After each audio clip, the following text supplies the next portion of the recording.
And this is what it looks like to leave. The 2 orange bags full of food stuff and odds and ends are only because we're traveling by private car. If we were going by bus or plane, we would have had to ditch the food and get rid of that stuff. But since we're only going 5 hours down to the other end of the country, we can carry it with. So this pathway runs along the highway if you wanted to ride your bikes from Pogradec to Lean. We decided to hire a taxi for the move between Pogradec and Sarandë due to some uncertainty about the buses. There was no direct bus between the two cities, so we would have to make at least one transfer. Our first option was to take a bus to Korça, stay the night, then take the bus to Vlorë, which only runs on certain days, stay the night in Vlorë, and then get the bus from Vlorë to Sarandë. The bus between Korça and Vlorë wasn't even a for sure thing. We needed to arrive in Sarandë on the 29th. The bus to Vlorë was on the 28th, but they said we should contact them on the 27th to make sure it was going. The possibility that we might have to stay extra nights in Korça until the bus did run wasn't particularly appealing. The other option, which had the benefit of being a proper scheduled route, was to take a bus to Tirana, stay the night there, and then take a bus to Sarandë. Intercity bus tickets are cheap in Albania, but by the time we added in taxis to, from, and between stations, plus at least one hotel night and meals while traveling, the idea of spending the €200, which is about $240 US, to just take a 5-hour taxi ride started to look pretty appealing. Plus, we could easily carry extra bags rather than leaving or throwing out a bunch of food. It's also a much better way to see the countryside, and we got to stop a couple of times along the way to stretch our legs and look around. Albania is a beautiful country with a lot of wide open spaces between towns.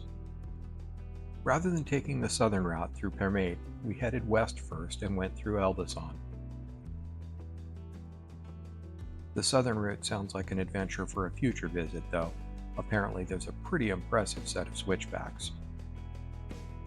Our driver said he prefers not to go that way because it's too many curves.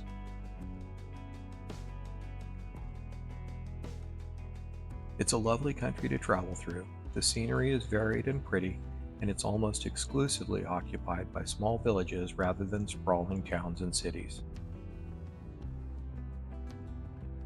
If you haven't been following our story so far, we originally came to Albania in April with a plan to spend 2 months at Durrës and then head to Italy or Portugal for a couple of months.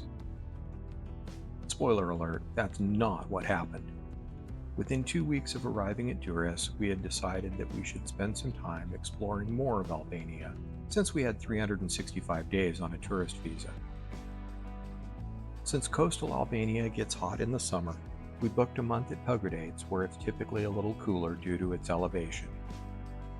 Shortly after arriving to Pogradec, we decided to stay there through the entire summer and found a place we could rent for another 2 months, which we ended up extending, so we spent a total of 140 nights in Pogradec.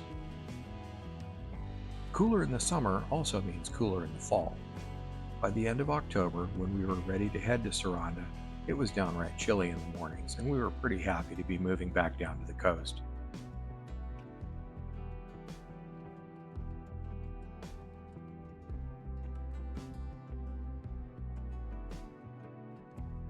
Coincidence or not, we saw this truck stopped in front of a butcher shop further up the road and a couple of guys standing around talking and looking at the cow.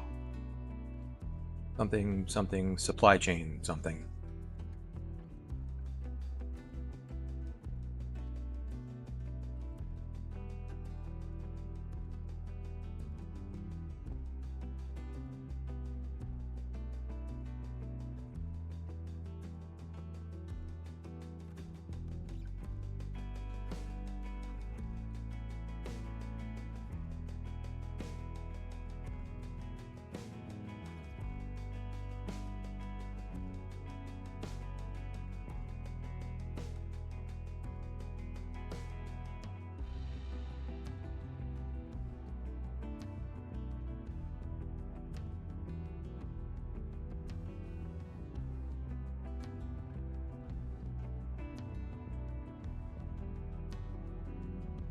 The supply chain for food here is mostly pretty short. The salad in the restaurant comes from places in the immediate area, not hundreds of miles away. The meat and poultry in the supermarket or local butchers is primarily from farms you could go visit in just a couple hours at most. It's a small country, and since it was almost completely isolated from the rest of the world from 1945 until 1990, they're well set up to be self-sufficient.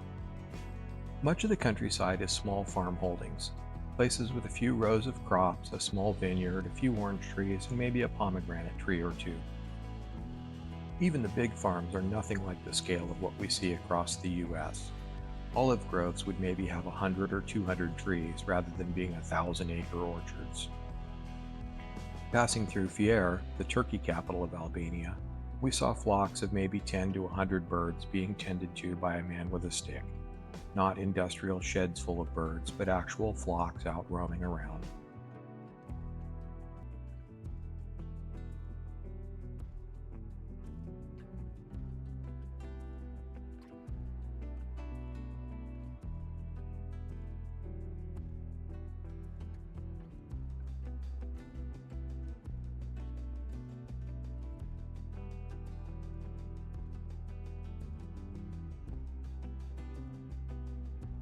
Albania has overall been a pleasant surprise for us.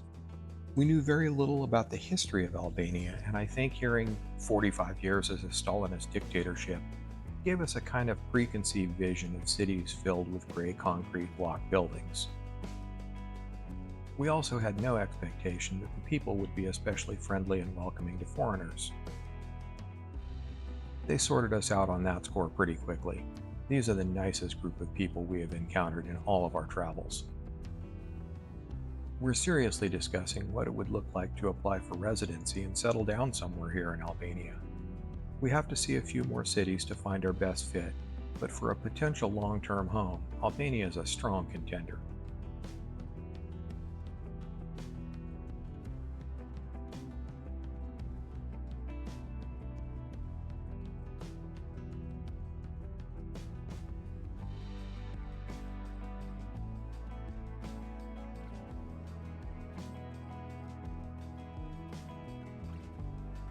Hi, we're Jeff and Sandra, American expats and nomads, living abroad, on a budget, one country at a time.